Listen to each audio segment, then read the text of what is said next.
மாசி மாதம் வெற்றியை கொடுக்கக்கூடிய நல்ல அமைப்பு இப்போது அத்தனை நிலைமையிலும் நல்லா இருக்குதுங்க. வழக்கில் வெற்றி, கடன் சார்ந்த விஷயங்கள்ல ஒரு மாதிரியாக இது வரைக்கும் தோல்வியில இருந்தவங்க எல்லாருக்குமே இல்லைங்க உங்களுக்கு கடன் எல்லாம் தீரும் என்கின்ற அமைப்பு.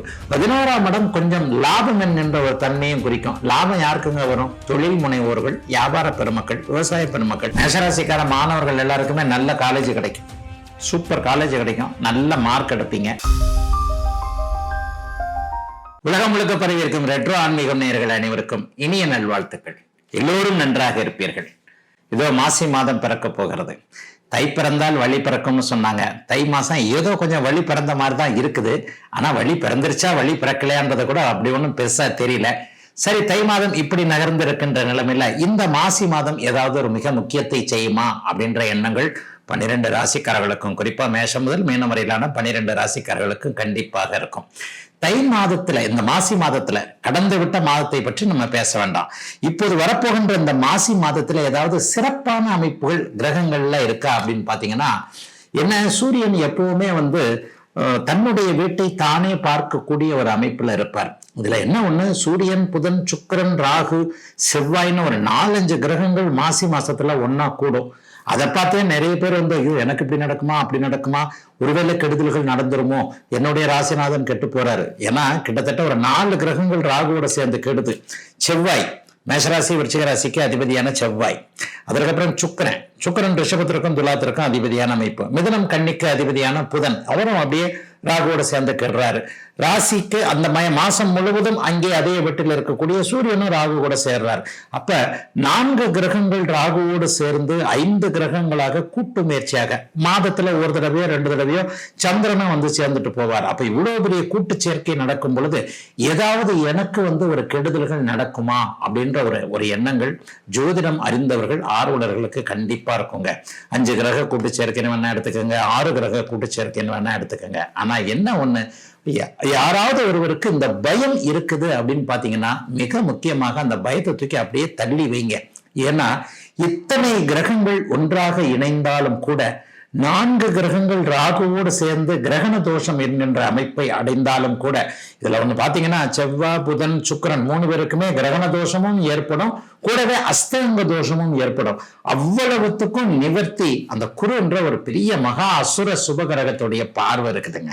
அப்ப 4-5 கிரகங்கள் ஒன்றாக சேர்ந்து 6 கிரகம் ஒரு நிலையில ஒரு 2 நாட்களுக்கு சேரக்கூடிய இந்த அமைப்பு மாசி மாதத்தில் நடந்தாலும் கூட எக்ஸலண்டா குருவின் பார்வை இருக்கனால பெரிய கஷ்ட நஷ்டங்கள் 12 ராசிக்காரர்களுக்குமே கண்டிப்பா வராதுங்க.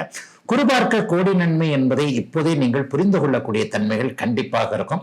அதுவே ரெட்ரோ ஆன்மீகம் நேயர்கள், என்னுடைய ராசிக்கு அது வேணா வந்துருமா, இது வந்துருமா, அது வந்துருமான்னு பயப்பட தேவையில்லை.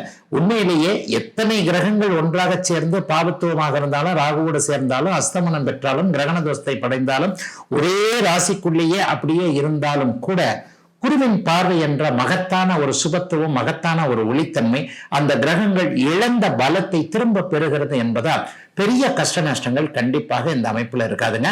இப்போது தனித்தனியாக 12 ராசிக்காரர்களுக்கு, மேஷம் முதல் மீனம் வரையிலான இந்த 12 ராசிக்காரர்களுக்கு எப்படிப்பட்ட பலன்கள் கண்டிப்பாக இருக்கும் அப்படிங்கிறத இப்போது பார்த்துடலாங்க.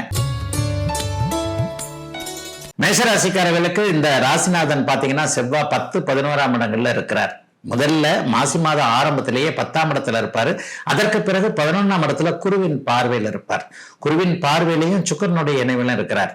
மாசி மாதம் வெற்றியை கொடுக்கக்கூடிய நல்ல அமைப்பு இப்போது அத்தனை நிலைமையிலையும் நல்லா இருக்குதுங்க. 10ஆம் இடத்துல செவ்வாய் இருக்கும்போது கூட உங்களுக்கு உச்சமாத்தான் இருக்கிறார். அதற்கப்புறம் குரு சுக்கிர தொடர்புகள்ல 11ஆம் இடத்துல வர்றார். இப்போது நம்ம பேசணும் பாருங்க, 5 கிரக சேர்க்கை, 6 கிரக சேர்க்கை என்பது 11ஆம் பாவகத்துல மேஷராசிக்காரர்களுக்கு நடக்குது. அப்போ 11ஆம் பாவகத்துல மேஷராசிக்காரர்களுக்கு நடக்கும்போது 11ஆம் பாவகம் வலிமை அடைகிறது என்பதுதான் உண்மை. பாவ கிரகங்கள் 11ஆம் இடத்துல இருந்தா நல்ல பலன்களை செய்வார்கள் அப்படிங்கிறது ஒரு பொதுவான ஒரு நல்ல ஒரு விதி. அப்ப அந்த பொதுவான விதியின் அடிப்படையில பாவர்கள் 11ஆம் இடத்துல இருக்கனால என்ன கிடைக்கும்? வழக்கில் வெற்றி, கடன் சார்ந்த விஷயங்கள்ல ஒரு மாதிரியாக இது வரைக்கும் தோல்வியில இருந்தவங்க எல்லாருக்குமே இல்லைங்க உங்களுக்கு கடன் எல்லாம் தீரும் என்கின்ற அமைப்பு. ரொம்ப ரொம்ப முக்கியமா 50-60 வயது கடந்தவர்களுக்கு நோய் தாக்கம் குறையக்கூடிய அமைப்பு, ஆரோக்கியம் நல்ல விதமாக இருக்கக்கூடிய அமைப்பு. 11ஆம் இடம் கொஞ்சம் லாபம் என்கின்ற ஒரு தன்மையும் குறிக்கும். லாபம் யாருக்குங்க வரும்? தொழில் முனைவோர்கள், வியாபார பெருமக்கள், விவசாய பெருமக்கள். என்ன ஒரு தொழில் பண்ணாலும் அதுல கொஞ்சம் லாபங்களும் இருக்கணும் இல்லைங்க. 4 காசு இருந்தா தானே நமக்கு ஒரு நல்லது, நமக்கு ஒரு தைரியம், தன்னம்பிக்கை போன்ற அமைப்பு வரும் இல்லையா? ஆக மேஷராசிக்காரர்களுக்கு மாசி மாதம் 5ஆம் அதிபதி 5ஆம் இடத்தோடு தொடர்பு கொள்ளக்கூடிய தன்மை, ராசிநாதனே 10-11ஆம் இடங்கள்ல வலிமையாக இருக்கக்கூடிய அமைப்பு, 11ஆம் பாவகத்துல 5 கிரகங்கள் 6 கிரகங்கள் ஒட்டுமொத்தமாக கூடுவதே ஒரு நன்மையான ஒரு அமைப்பு. அதற்கு மேலாக 11ஆம் பாவகத்திற்கு குருவின் பார்வை அப்படின்ட்டு இந்த மாதத்துல சாதனைகள் இருக்கக்கூடிய அமைப்புகள் கண்டிப்பா மேஷராசிக்காரர்களுக்கு இருக்குங்க. மேஷராசிக்காரர்கள்ல பெரிய கோடீஸ்வரங்களும் இருப்பீங்க, நடுத்தர வாழ்க்கையை வாழக்கூடியவங்களும் இருப்பீங்க, பொருளாதாரத்துல கொஞ்சம் முன்னேற்றம் இல்லாதவங்களும் இருப்பீங்க. அவரவருடைய பிறந்த ஜாதக வலிமை, உங்களுடைய தகுதி தராதரம் இருப்பிடத்திற்கு ஏற்றாற் போல வெற்றிகள் அவரவருடைய அமைப்பிற்கு ஏற்றாற் போல கிடைக்கக்கூடிய நல்ல மாதமாக இந்த மாதம் இருக்கும். இளைய பருவத்தினருக்கு என்ன வெற்றி? காதல்ல வெற்றி கிடைக்கணும், வேலையில வெற்றி கிடைக்கணும், படிப்புல வெற்றி கிடைக்கணும். முக்கியமா இன்னொன்னு சொல்லணும், மேஷராசிக்கார மாணவர்கள் எல்லாருக்குமே நல்ல காலேஜ் கிடைக்கும், சூப்பர் காலேஜ் கிடைக்கும், நல்ல மார்க் எடுப்பீங்க. 5 மார்க் 10 மார்க் நீங்க நினைச்சதை விட அதிகமாகவே கிடைக்கக்கூடிய அமைப்பு இந்த மாசி மாதத்துல. ரிசல்ட் வரும்போது கண்டிப்பா உங்களுக்கு தெரியும். கடந்த காலத்துல ஒரு 2 வருஷமா சொதப்பினவங்க கூட கொஞ்சம் ஐயா 7 சனி நடந்துகிட்டு இருக்கு, இப்படிலாம் இதெல்லாம் நடக்குமா? 7 சனியுடைய பாதிப்பு 2027 6வது மாதத்திற்கு பிறகு அவர் ஜென்மச்சனியாக உங்களுக்கு வரும்போது மட்டும்தான் மேஷராசிக்காரர்களுக்கு அந்த பாதிப்புகள் தெரியுமே தவிர அது வரைக்கும் உங்களுக்கு மேஷராசிக்காரர்களுக்கு இப்போது பாதிப்புகள் கண்டிப்பாக கிடையாது. ஆகவே 7 சனியை பத்தி நீங்க ஒன்றும் கவலைப்பட தேவையில்லை. 11ஆம் இடம் வெற்றியை குறிக்கும் என்பதால் குடும்பத்தில் அமைதி, செய்தொழிலில் லாபம், வியாபாரத்துல வெற்றி, வேலை சார்ந்த அமைப்புகள்ல பதவி உயர்வு, சம்பள உயர்வு போன்றவைகள் கிடைக்கக்கூடிய அமைப்பு. மாணவ கண்மணிகளுக்கு எதிர்காலம் எப்படி இருக்கும், என்ன பண்ணும், ஏது பண்ணும் அப்படிங்கிறதுல ஒரு தெளிவுகள் கிடைக்கக்கூடிய தன்மைன்னு சூப்பரா இருக்கக்கூடிய அமைப்புகள் இப்போது மேஷராசிக்காரர்களுக்கு இருக்குதுங்க. பிறந்த ஜாதகத்துல தசாபுக்தி அமைப்புகள் கொஞ்சம் நல்லாவே இருந்தா இப்போது நான் சொல்ற பலனை விட கொஞ்சம் கூடுதலான நல்ல பலன்கள் கண்டிப்பா கிடைக்கும். ஆகவே எல்லாவற்றிலும் ஒரு நிதானமான போக்கு இருக்கும். கொஞ்சம் கோபதாபத்தை அப்படியே கொஞ்சம் ஒதுக்கி வச்சுக்கிட்டு, குடும்பத்துல கூட அப்படி இருக்கு இப்படி இருக்கு, குடும்பத்துல கொஞ்சம் மங்கள விஷயமே நடக்கல, பிள்ளைக்கு கல்யாணம் ஆகல, தம்பி கல்யாணம் ஆகல, தம்பிக்கு சரியா வேலை கிடைக்கலன்னு குறிப்பாக மேஷராசிக்கார சகோதரிகளுக்கு இருக்கக்கூடிய மன அழுத்தம் விலகக்கூடிய நல்ல மாதங்க மாசி மாதம். எத்தனையோ கோடி ஜென்மாவிலே புண்ணியம் செய்தால்தான் வாய் முருகான்னு சொல்ல வருமா? சிவன், பிரம்மா, மகாவிஷ்ணு, அம்மன், பெருமாள், விநாயகர் நிறைய சொல்றீங்கல்ல. ஆனா இவங்க எல்லாருமே என்ன சொல்லுவோம்? இந்து கடவுள்னு சொல்லுவோம். ஆனா ஒரே ஒரு கடவுளை மட்டும்தான் தமிழ் கடவுள்னு சொல்றோம். இதுலயே தெரிஞ்சுக்கலாம் முருகருடைய சிறப்பு என்னன்னு. நான் என்னையா தப்பு பண்ணேன்? எனக்கு தெரியல உன்னை பத்தி, அதுக்காக எனக்கு இவ்வளோ பெரிய தண்டனை கொடுத்தியா நீ? ஓன்னு அழறேன். உலகளந்த பெருமாள்னு கேள்விப்பட்டிருக்கேன். யாரை சொல்லுவா? பெருமாளை சொல்லுவார்.